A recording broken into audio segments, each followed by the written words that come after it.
எனக்கும் பின்னாடி என் ரத்தன் சீமானும்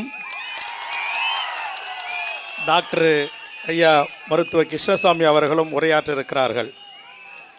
அனைத்து கட்சிகளின் இந்த கூட்டமைப்பை ஒருங்கிணைத்து ஒரே மேடையில் நாம் அனைவரும் இந்த தமிழ் சமூகத்தின் உரிமைகளுக்காக சமரசமற்று நிற்க வேண்டும்.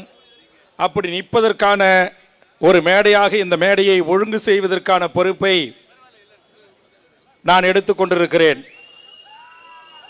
நான் மிகப்பெரிய பேச்சாளர் அல்ல என்பது அனைவருக்கும் தெரியும். இது போன்ற போராட்ட களங்களை ஒழுங்கு செய்வதிலும் அதிலே நானும் ஒரு முன்னணி கள தொண்டனாக நிற்பதிலும் பெருமை அடையக்கூடியவன். அந்த வகையில் தமிழர்கள் நாம் ஓர் அணியில் திரண்டு நமக்கான உரிமையை வென்று காட்டுவதற்கு நம்மை தயார் செய்கின்ற ஒரு முதல் கூட்டமாக இந்த கூட்டத்தை நான் பார்க்கிறேன். அதற்காக தான் வயதில் பெரியவர், மூத்தவர், படித்தவர், ஆதி தமிழ்குடியின் பிறந்தவர் மருத்துவர் டாக்டர் கிருஷ்ணசாமி அவர்கள் தலைமையில் நாம் ஒன்று கூடியிருக்கிறோம். இந்த ஒருங்கிணைப்பு குழு கூட்டத்தில் இருக்கிற ஒவ்வொரு தலைவர்களும் இதற்கு தலைமை ஏற்கக்கூடிய தகுதியானவர்கள், தலைமை ஏற்றுக்கொண்டிருக்கிறார்கள். நம்ம தமிழர்களுக்குள்ள ஒரு சின்ன பிரச்சனை என்ன அப்படின்னா, யார் தலைமை, யார் பெரிய ஆள் அப்படின்ற ஈகோ. இதனால தான் கடந்த சுதந்திர இந்தியாவின் 75 ஆண்டு காலத்தில் பெரும்பான்மையாக நாம் இந்த நாட்டின் அதிகாரத்துக்கு வர முடியல. எனக்கு கூட நான் இருந்த பழைய என் கூட்டணி கட்சி வேல்முருகா அவனுக்கு எப்பவும் போல் ஒரு இடம் தரேன்னாங்க. நான் பார்த்தேன், இவன் யாரும் நமக்கு எப்போ பார்த்தாலும் ஒரு சீட்டு 2 சீட்டு யாசகம் போடுறது, நாம் தனியாக நின்று ஜெயிக்க முடியாது. என் ரத்தம் 4-5 தேர்தலில் சந்திச்சுது, முடியல. நானும் 2016 தேர்தலில் சந்தித்தேன், முடியல. அப்போ அதிகாரத்தை கைப்பற்றி உள்ளே போய் சட்டமன்றத்தில் சண்டையிடணும்னு போனோம். போய் 5 வருஷம் சண்டை தான் இட்டோம்.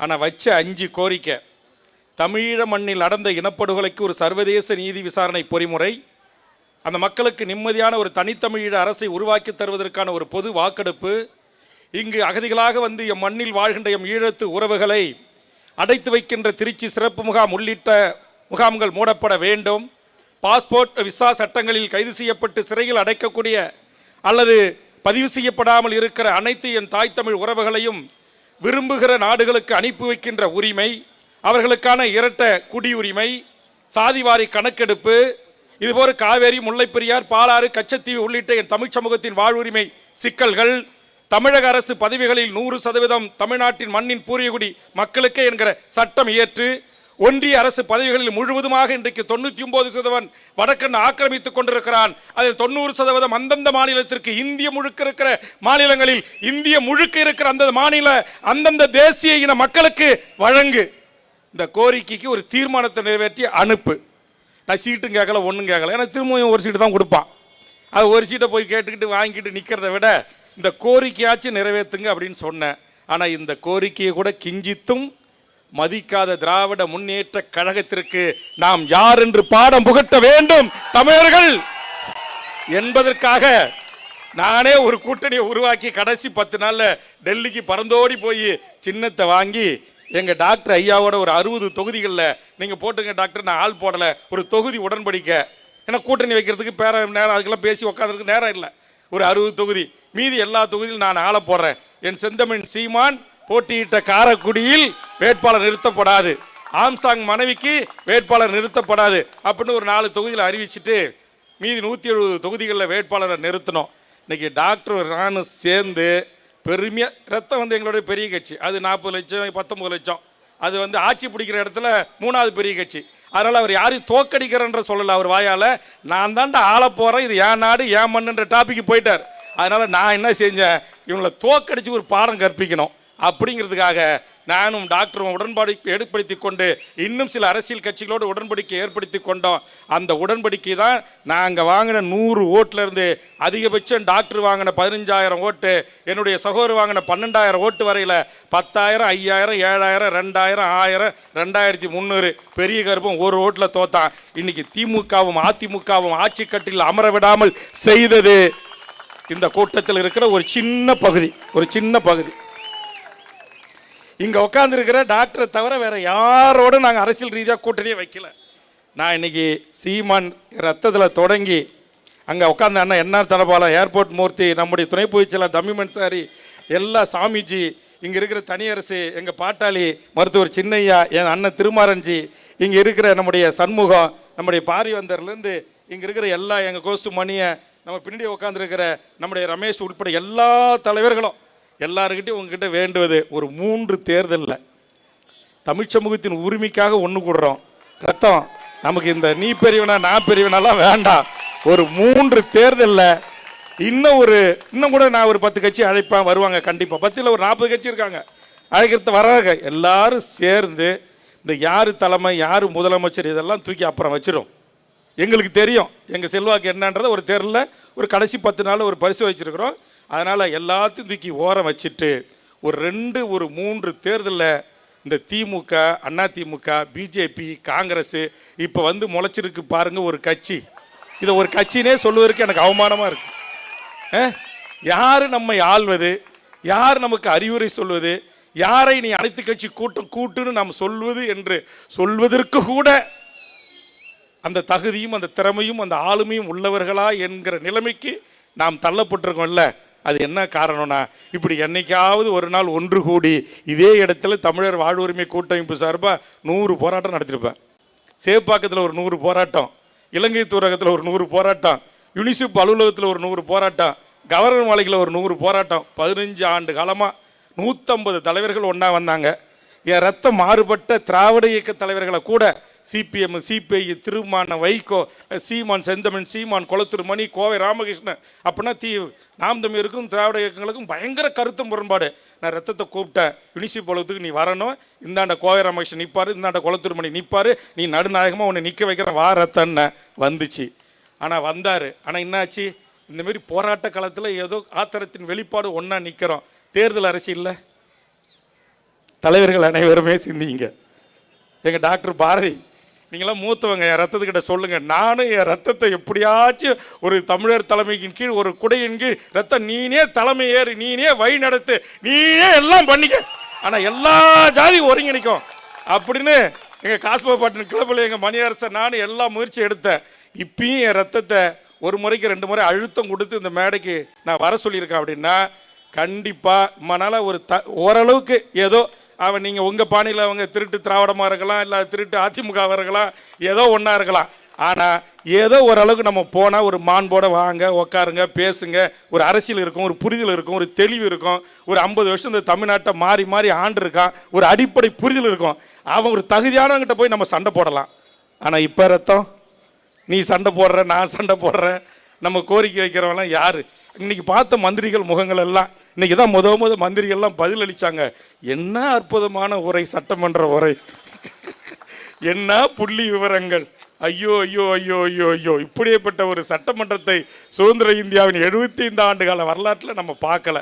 அதனால் இப்போ ஏதோ இடைத்தேர்தல் நடக்குன்றாங்க, நாம் எல்லாரும் ஒன்றா உட்காந்து பேசுவோம். டாக்டர், எல்லாரும் ஒன்றா உட்காந்து பேசுவோம். இந்த இடைத்தேர்தலிலாவது இங்கே இருக்கக்கூடிய என் தமிழ்ச்சாதி சமூகத்தின் ஆளுமைகள் அந்த சட்டமன்றத்திற்கு சென்று அமர்ந்து இவர்களை நேருக்கு நேராக சட்டமன்றத்தில் கேள்வி கேட்பதற்கான என் தமிழ் குடி தலைமைகளை அங்கே அனுப்ப வேண்டும்.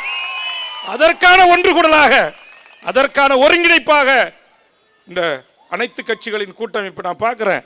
இங்கே அண்ணன் தனபாலனில் எடுத்துங்க, அங்கே நாடார் அமைப்பு தலைவர் வந்திருக்கிறாங்க, அங்கே நம்ம ஆதி தமிழ்குடியினுடைய பறையனார்னே கட்சி எல்லாம் பார்த்தா என்னடா என்ன பறையன்னு சொல்கிறேன், நான் தாண்டா பறையன் பச்சை தமிழன் அப்படின்னு தொலைக்காட்சியில் மாறுதேற்ற மூர்த்தி. இங்கே பார்த்தா தென் மாவட்டங்களில் எங்கள் டாக்டரும் எங்கள் திருமாரஞ்சியும் எங்கள் டாக்டர் சேதுராமும் எங்கே இருக்கிற சந்தானமும் ஒரு எதிரும் புதிருமாக இருந்த என் தமிழ்ச்சாதிகள் இங்கே வந்து உட்காந்துருக்குறாங்க. நான் எல்லா ஜாதியும் குறித்துல, கொங்குல தனியரசு இருக்காரு, அங்கே ஈஸ்வரன் இருக்கிறாரு, வடக்க நான் இருக்கிறேன், எங்கள் பங்காளி எங்கள் சின்னையா சார்பாக எங்கள் வெங்கட்ரன் ஜெயராம் வந்திருக்காங்க. இங்கே உட்காந்துருக்கிற எல்லாரையும் பார்த்துங்க, மீனவர் கடற்கரையோர கிராமங்களை எல்லாத்தையும் பிரதிநிதிப்படுத்துவதற்கு இங்கே நம்முடைய தம்பி ரமேஷும் அண்ணன் கோசுமணியும் தொடங்கப்பட்ட காலத்துல 2 பேரும் என் கூட இருக்கிறாங்க. இப்போ யார் இல்லை தமிழ்நாட்டில்? எங்கள் அம்மா போராளி, எங்களுக்கெல்லாம் வழிகாட்டுறதுக்கு எப்படி போராடணுங்கிறதுக்கு எங்கள் அம்மா அற்புதமாக வந்து உட்காந்துருக்கு. நீங்கள் இஸ்லாமியர்கள் கட்சி எல்லா கட்சியும் அன்றைக்கி கூட்டத்துக்கு வந்தாங்க. ஜவஹர்லா வந்தார், எஸ்டிபி வந்துச்சு, நம்முடைய தமிழ் மன்சாரி அனுப்புனார், இங்கே கன்ஷிராம் பார்ட்டியிலேருந்து இன்றைக்கி அப்துல்லா பார்ட்டியிலேருந்து எல்லாம் தமிழ்ச்சாதிகள் கூட்டம் தான் வந்திருக்கு. ஆனால் என்ன செய்யறது, எங்கள் பழக்கரப்பியா வந்தார், பேசிட்டு போயிட்டார். எல்லாம் வரோம், ஏதோ ஒரு போராட்டத்தில் உணர்ச்சியில் ஒன்று கூடுறோம், கலையிறோம். அது கலையாமல் இவர்களை எல்லாம் ஒரு தேரில் அல்லது ஒரு ஏரில் பூட்டி இழுக்கிறது ரொம்ப கஷ்டம்தான். 15 வருஷமாக நான் பார்த்துக்கிட்டு தான் இருக்கிறேன். ஆனால் டாக்டர் அவர்களே, நீங்கள் வயதில் மூத்தவர், அனுபவம் உள்ளவர், ஒரு ஆதி தமிழ் குடியில் பிறந்திருக்கிற அந்த தகுதி உங்களுக்கு இருக்கிறது. எனக்கெல்லாம் எந்த ஈகோவும் இல்லை. இங்கே இருக்கிற யாரை வேண்டுமானாலும் நான் கூட இப்போ என்ன சொன்னேன், நன்றி சொல்கிறேன்னு. இல்லை நீங்கள் பேசுங்க அப்படின்னார். நம்ம போதும், நம்ம இனிமேல் பேசுறதுக்கான நேரமே இல்லை. அரசியலாக நம்முடைய உறவுகளை அணிதிரட்டி ஒரு கொடையின் கீழ் கொண்டு வந்து, அன்னைக்கு கூட யூஎன்ஐ ரிப்போர்ட்டர் கேட்டார், இது அரசியல் கூட்டணியாக மாறுமா அப்படின்னு. அது மாறுமா மாறாதா இருக்கிறதெல்லாம் எங்கள் டாக்டர் சீமான் போன்றவர்கள், இங்கே இருக்கிற பாட்டாளி மக்கள் கட்சி, இங்கே இருக்கிற பெரிய, நான் சொல்கிற ஒத்துக்கிறேன், என்னோட பெரிய கட்சியாகவே நீங்கள் இருக்கிறீங்க, நீங்கள் முடிவு பண்ணுங்கள், நாங்கள் உங்களுக்கு துணையாக நிற்கிறோம். இனிமேல் போய் இந்த 5 ஆண்டு நினச்சா இன்றைக்கி முழுசாக சட்டமன்றத்தை உட்காந்து பார்த்த பிறகு இந்த 5 ஆண்டு காலமும் தமிழ்நாடு என்ன ஆகுமோ, எப்படி ஆகுமோ, ஏதாகுமோ தெரியல. இங்கே இலங்கையில் தான் ஈழம் வாங்கி தர முடியல, இங்கே அகதியாக வந்து கிடக்கிறான். அவனை எங்கேயாச்சும் போலீஸ் வெஹிக்கிள் செக்கப்பில் பிடிக்கிறான், உங்கள்கிட்ட பாஸ்போர்ட் இல்லை, விசா எல்லாம் முடிஞ்சு போச்சுன்னு அப்படியே தூக்கி போய் ஜெயிலில் போட்டுறான். அப்புறம் நாங்கள் ஜாமீன்தார் டேட்டு பெயில் எடுத்தால் கொண்டு போய் புழல் சிறையில் அடைச்சிடறான். 5 வருஷம் 5 வருஷம் அவங்கள விடுதலை செய்ய முடியல. இன்றைக்கி இது தமிழக வேலை, தமிழருக்கேன்னு ஒரு சட்டம் இயற்ற முடியல. இன்றைக்கி மேகதாதுல நான் அணை கட்டி தீர்வேன்னு சொல்கிறான். ஒரு அனைத்து கட்சி கூட்டத்தை கூட கூட்டி அனைத்து கட்சி தலைவர்களின் கருத்தை இது போன்று ஒரு மணி நேரம் 2 மணி நேரம் ஒதுக்கி இந்த மக்களால் தேர்ந்தெடுக்கப்பட்ட ஒரு நாட்டுடைய முதலமைச்சர் காது கொடுத்து கேட்பதற்கு தயாராக இல்லை என்று சொன்னால் என்ன கொடுமை, என்ன கொடுமை. நமக்குனாச்சும் இந்த நிலைமை. எதிரிலிருந்து விமர்சிக்கிறோம். பாவம் எங்கள் அண்ணன் திருமா போனார், பாவம் எங்கள் ஐயா முத்தரசம் போனார், பாவம் எங்கள் அண்ணன் வீரபாண்டியன் போனார், பாவம் எங்கள் பாலகிருஷ்ணன் போனார். இந்திய நாட்டுக்கு சுதந்திரம் வாங்கி கொடுத்த காங்கிரஸ் கட்சி போச்சு. முதல் கூட்டங்க நடிகர் விஜய் பனையூரில் அழைக்கிறாரு. அங்கே ஈசிஆரில் ஒரு கூட்டம், ஒரு ஹோட்டலில் வாங்க கூட்டணி கட்சி தலைவர்களாக நம்ம ஒன்று கூடி பேசுவோம் அப்படின்னு அழைக்கிறாரு. எல்லாம் நம்பி போகிறாங்க. 2 நிமிடம் ஆகுமாங்க? 2 நிமிடம் இல்லை, 2 செகண்ட் ஆகாது. இந்த இதுமாரி மேடையில் ஏறி நின்று எல்லாரும் நம்ம ஒன்றா ஒரு அணியாக இருக்கிறோங்கிறதுக்கு கை தூக்குங்க அப்படின்னா, இதுக்கெல்லாம் எனக்கு நேரம் இல்லை என்று என்னது பனையூர் பங்களாவில் ஓடி படுத்து கொண்டவர் தான் இந்த நாட்டுடைய முதலமைச்சர் அண்ணன் திருமாவர்களே. அண்ணன் புரட்சி புயல் வைகோவை நினச்சா சமீப காலமா ஐயோ ஏன்னா இப்படி ஆயிட்டீங்க? எங்களுக்கெல்லாம் உங்களுடைய உணர்ச்சிகரமான உரையை கேட்டு சட்டமன்றத்தில், நாடாளுமன்றத்தில் நீங்கள் ஆற்றிய உரைகள் எல்லாம் கேட்டு ஈர்க்கப்பட்டவர்கள். அப்படியேப்பட்ட அண்ணன் அவர் சமீப காலமாக பேசுகிற பேச்சு அதை விட உச்சம். இனத்தை கொன்று ஒழித்த காங்கிரஸ்காரனுக்கு நேற்றுக்கு டெல்லியில் அவர் புள்ள உணர்ச்சி வயப்பட்டு அந்த கோட்டு இப்படி பிரிக்கிட்டு வருது. அப்படியே உணர்ச்சி வயப்போட்டு அவர் போட்ட முழக்கம் இருக்க. ஐயோ, உங்கள் மேலே நாங்களாம் மிகப்பெரிய மரியாதை வச்சுருந்தோம். இன்றைக்கி அண்ணன் திருமா கம்யூனிஸ்ட் இயக்கங்கள் இன்றைக்கி எப்படி பம்புறீங்க, எப்படி பம்புறீங்க? ஏன் இந்த நிலைமை உங்களுக்கு? ஏன் இந்த நிலைமை? ஏன் ஒரு குடையின் நம்ம இருக்கக்கூடாது? ஏன் ஒற்றுமையாக இருக்கக்கூடாது? நாம் நமக்கான இடங்களை நாம் பங்கிட்டு கொள்ளுவோம், நாம் நமக்கான முதலமைச்சரை தேர்வு செய்வோம் என்று என்றைக்கு ஒரு முறை நாம் ஒரே அணியில் திரள போகிறோம்? இன்றைக்கி நம்ம சண்டை போட்டதனுடைய விளைவு என்ன ஆகிப்போச்சு? எங்கள் ஊரில் சொல்லுவோம், நோவாத நொங்கு சாப்பிட்றதுன்னு நீங்கள் சொல்லுவீங்க. எங்கள் ஊரில் நோவாத பலாசொலை சாப்பிட்ற மாரி. பண்ருட்டிக்கு என்ன ஃபேமஸ்? பலாப்பழம். அந்தமாரி ஒருத்தன் சாப்பிட்டு போயிட்டான். அவன் என்ன செஞ்சாலும் அதை ஆதரிக்கிற ஒரு கூட்டம், அவன் என்ன பேசினாலும் அதை ரீல்ஸ் போடுற ஒரு கூட்டம், அவன் என்ன பேசினாலும் ஐயோ ஐயோ ஐயோ எங்கே, அது எனக்கு வாயால் சொல்கிறதுக்கு அவமானமாக இருக்குது. ஆக இந்த கேடுகட்ட இழி நிலையிலிருந்து என் தமிழ் சமூகத்தை ஒரே அணியில் அரசியல் அணியாகவும் இது மாற்றப்பட வேண்டும் என்பது வேல்முருகனுடைய விருப்பம் மட்டுமல்ல, ஒட்டுமொத்த என் தமிழ்ச்சாதி மக்களின் விருப்பம். என்னைக்கு தமிழ்ச்சாதி உணர போகிறோம், உணருங்கள். அதற்கான முன்னெடுப்பு வேலைகளை நாங்கள் செய்கிறோம் என்பதை இந்த நேரத்தில் தெரிவித்து, நம்ம ஒற்றுமையாக நின்னா இத்தனை கட்சியினுடைய, நான் சொன்னேன் அன்றைக்கி அனைத்து கட்சி கூட்டத்தில் ஒருவருக்கு 40 கட்சி வந்திருந்தாங்க, ஆளுக்கு ஒரு 1000 பேரை வாங்கினேன். 1000 பேர் வந்து அன்றைக்கி சென்னை ஸ்தம்பிச்சிருக்கோம். பெரிய கட்சி நாங்கள் அனைத்து கட்சி கூட்டத்துக்கு தான் வருவோம், இந்தமாரி ஆர்ப்பாட்டத்துக்கெல்லாம் வரமாட்டோன்னு ஆண்ட கட்சி நிறுத்திக்கிட்டாங்க. தேசிய கட்சி நாங்கள் இந்த கொள்கைக்கு உங்கள் பக்கம் நிற்கிறோன்னு காட்டுறது தான் வந்தோம், இந்தமாரி ஆர்ப்பாட்டத்துக்கெல்லாம் நாங்கள் உங்கள் மேடைக்கு வரமாட்டோம் அப்படின்னு அவங்க தேசிய கட்சி வந்தவங்க அவங்களும் போயிட்டாங்க. ஆனால் என்றைக்கும் இந்த மண்ணுக்காக, மொழிக்காக, இனத்திற்காக, தமிழ் சமூகத்தின் வாழ்வுரிமைக்காக, தமிழீழ விடுதலைக்காக உலகத் தமிழர்களின் ஒற்றை முகவரி என் மேதகு வேலுப்பிள்ளை பிரபாகரன் என்கிற மாவீரன் பிரபாகரனை நேசிக்கின்ற உறவுகளாக அன்றும் இன்றும் என்றும் ஆதரிக்கக்கூடிய இந்த உறவுகள், என்றும் போராட்ட களத்தில் நிற்கக்கூடிய உறவுகளும் அவருடைய கட்சிகளும் அவருடைய தலைவர்களும் இங்கு ஒருங்கிணைந்து வந்திருக்கிறார்கள். நிச்சயம் நாம் ஒன்று திரண்டு இது எதிர்காலத்தில் ஒரு அரசியல் அணியாக கூட மாற்றப்பட வேண்டும். நீங்கள் எல்லாம் ஒன்றா இருங்க. இந்த பெரிய கட்சியெல்லாம் உங்ககிட்ட வந்து சீட்டு கேட்க வைக்கிறதுக்கு நான் பொறுப்படுத்துக்கிறேன். யாராச்சும் அஷூரன்ஸ் கொடுக்குறீங்களா? அண்ணன் எடப்பாடியாக இருந்தாலும் உதயநிதி ஸ்டாலினாக இருந்தாலும் எதிர்காலத்தில் இந்த கூட்டமைப்பு அனைத்து கட்சிகளையும் என் தமிழ்ச்சாதிகள் உள்ளடங்கிய இந்த அனைத்து கட்சி கூட்டணி தலைவர்களிடத்திலே அவர்களுக்கான இடஒதுக்கீட்டை இடப்பகிர்வை கேட்கின்ற அரசியலை நம்மால் மாற்ற முடியும். ஆனா என்ன செய்யறது, அரசியல் தேர்தல் அரசியல் வந்தா எல்லாம் பிச்சுக்கிட்டு போயிடும். இதை மாற்றக்கூடிய ஒரு அரசியலாகவும் எதிர்காலத்தில் இருக்கணும். எல்லாவற்றுக்குமான திறவுகோல், எல்லாவற்றுக்குமான தீர்வு என்ன இருக்கு, அரசியல் அதிகாரம். அந்த அதிகாரம் இல்லாம நம்மால் ஒன்றும் முடியாது. அதனால் வருகிற இந்த தலைவர்கள், அடுத்தது என் செந்தமிழ் சீமான் அவர்களும், நிறைவாக டாக்டர் அவர்களும் பேச இருக்கிறாங்க. நீங்கள் வந்தவங்களாம் வேல்முருகன் பேச்சாரு, நம்ம கட்சி முடிச்சிச்சு கொடி சுருட்டு வண்டியில் ஏறி உட்கார் இருக்கக்கூடாது. நான் எல்லாரையும் பார்ப்பேன். இதில் தான் ஒற்றுமை இருக்குது. அதுமாதிரி என் பேர் சொன்னால் சத்தம் போடுறது இன்னொரு கட்சி அதெல்லாம் கிடையாது. எல்லா தலைவர்களையும் தமிழ் சமூகத்துக்கு உழைக்கக்கூடியவர்கள் எல்லார் பேரையும் சொல்லும் போது கை தட்டணும், அந்த ஆறாவாரம் இருக்கணும். அதனால் இப்போ அண்ணன் பேச்சாரு நம்ம வண்டியை பிடிக்கும்பா அப்படின்னு பிடிக்கக்கூடாது. இப்போ 100 வேன் வந்துச்சுன்னு கணக்கு கொடுத்துருக்கான் 2 டோல்கேட்லையும். ஆனால் இங்கே ஒரு 50 வேன் கூட்டம் கூட இல்லை. என் கட்சிக்காரங்களை சொல்கிறேன். 125 கார் வந்துச்சுன்னா எங்கே போச்சுன்னு தெரில. டாக்டர் என்கிட்ட சொல்கிறார், கொஞ்சம் அவங்கெல்லாம் வந்து முன்னாடி நிற்க சொல்லுங்க அப்படின்னு. இதுமாரி பாதி கூட்டம் பின்னாடி நிற்குதுன்றான். அப்போ வரோம், எந்த நோக்கத்துக்காக வரோம், ஆர்ப்பாட்ட நோக்கத்துக்காக வரோம். இந்த ஆர்ப்பாட்டம் வெற்றி அடையணும். மேடைக்கு முன்னாடி வந்து நிற்கணுமா இல்லையா, நிற்கிறது இல்லை, பேசுறதுக்கு முன்னாடியே கலையிறது. அல்லது கடைசி இப்போ வர வண்டி வந்துக்கிட்டே இருக்குது. இன்னும் வேனு தமிழ்நாடு முழுக்க ஒரு தொகுதிக்கு ஒரு வேணுன்னு சொன்னேன். சில தொகுதிகளில் கடைப்பிடிச்சு வந்திருக்கிறாங்க. இன்றைக்கி அது இன்னும் வந்துக்கிட்டே இருக்குது. இது என்ன ஒரு சிஸ்டம், இது என்ன ஒரு முறைமை? 3 மணிக்கு ஆர்ப்பாட்டம்னா காவல்துறை பாருங்கள், வெற்றி கிழக்கு அரசு காவல்துறை நம்ம எப்படி எவ்வளோ நினைக்கிறோம்.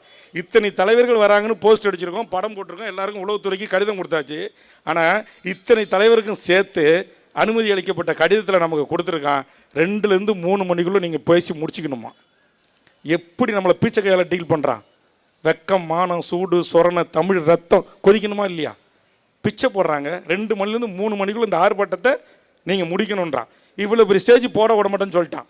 அப்புறம் நானும் டாக்டர் கிருஷ்ணசாமி அவர்கள் ஐயா அவர்களும் தனியரசு இங்கே வந்து லோக்கல் போலீஸ் ஆஃபீஸரை வர வச்சு இங்கே தான் போடுவோம். அந்த கோட்டிலேருந்து இந்த கோட்டிலேருந்து இந்த மேடை போடுவோம். 40 தலைவர்கள், முன்வரிசை தலைவர்கள் ஒரே வழியில் உட்காரணும், இங்கே போடுறோம் அப்படின்னு சொன்னோம். அன்றைக்கி இருந்த காவல்துறை ஆய்வாளர் அதிகாரிகள் எல்லாம் நீங்கள் பேச ஆரம்பிக்கும் போது நாங்கள் டிராஃபிக்கை க்ளோஸ் பண்ணி தரேன்னாங்க. இது வரைக்கும் க்ளோஸ் பண்ணி கொடுக்கல, டிராஃபிக் விட்டுட்டு தான் இருக்கிறாங்க. சரி, அவர்கள் பொதுமக்கள், அவங்கனாச்சும் 4 பேர் கேட்டுட்டு போகட்டும் அப்படிங்கிறதுக்காக நாங்கள் எதையும் நான் அதை இடையில குறுக்கிட்டு சொல்லாமல் இருக்கிறேன். நான் எதற்கு சொல்கிறேன்னா, நம்மளை எப்படி அவர்கள் டீல் பண்ணுறான் பாருங்கள். அப்போ எங்கேயோ ஒரு கோட்டையில் உட்காந்துக்கிட்டு வெளி உலகமே தெரியாமல் ஏதோ ஒரு மெதப்பில் உட்காந்துக்கிட்டு நம்மளை எல்லாரும் அப்படி கையாளுறாங்க.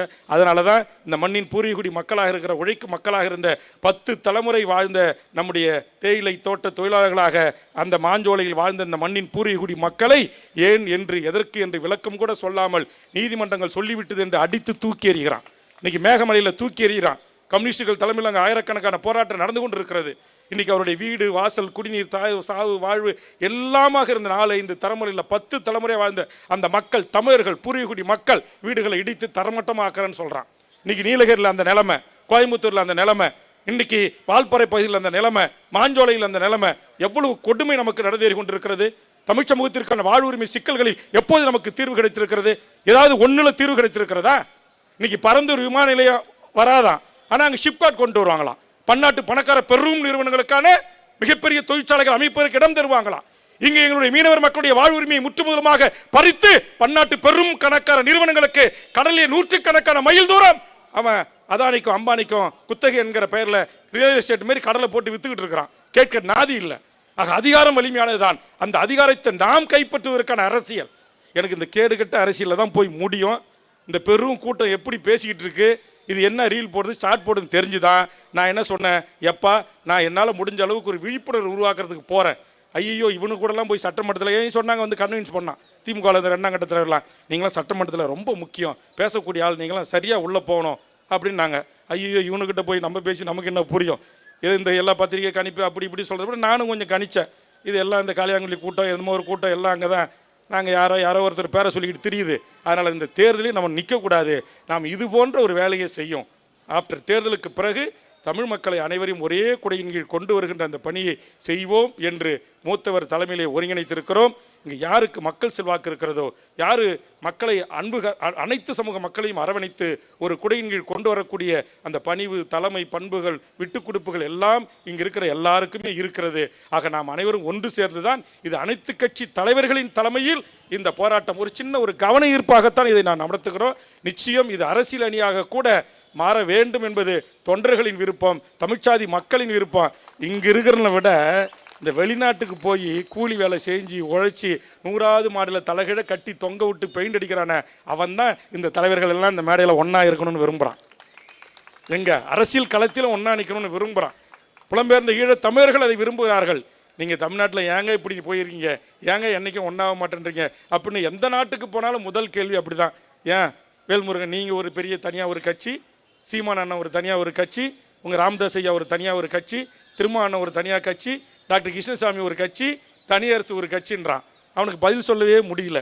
ஆக அவர்களுடைய ஆவல், அவருடைய எண்ணம் நாம் அனைவரும் ஒரு குடையின் கீழ் ஒற்றுமையாக இருக்க வேண்டும் என்பதுதான். அதை இனிமேலாவது இந்த கூட்டமைப்பு இந்த தமிழ் சமூகத்திற்கான வாழ்வுரிமை சிக்கல்களில் நாம் ஒன்று கூடி போராட்டங்களை முன்னெடுத்து நாம் வலிமையாக நின்று அரசியல் அதிகாரத்தை நிறுவக்கூடியவர்களாக, அரசியல் அதிகாரத்தை நாம் தீர்மானிக்கக்கூடியவர்களாக, நமக்கான இடங்களை நாமே பங்கிட்டு எடுத்துக்கொள்ளக்கூடிய ஒரு அரசியல் கூட்டமைப்பாகவும் இது எதிர்காலத்தில் உருவாக வேண்டும். அதற்கு மேடையிலே வீற்றிருக்கிற தலைவர்கள் அணியுமாக வேண்டும் என்று வேண்டுகோளை வைத்து இந்த கூட்டமைப்பினுடைய வேண்டுகோளை ஏற்று பெரும் திரளாக பல்லாயிரக்கணக்கிலே திரண்டு வந்த அனைத்து என் உறவுகளுக்கும் நெஞ்சார்ந்த நன்றியை கூறி, எங்கள் அழைப்பை ஏற்று வருகிற இந்த பத்திரிகை ஊடக நண்பர்களுக்கும் பாதுகாப்பளித்த காவல்துறைக்கும் என் நெஞ்ச நிறைந்த நன்றிகளை கூறி, இங்கு எந்தவித ஈகோவும் பார்க்காமல் வருகை தந்து உரையாற்றிய அனைத்து தலைவர்களுக்கும் என் நெஞ்சார்ந்த நன்றியை கூறி நிறைவு செய்கிறேன். நன்றி, வணக்கம்.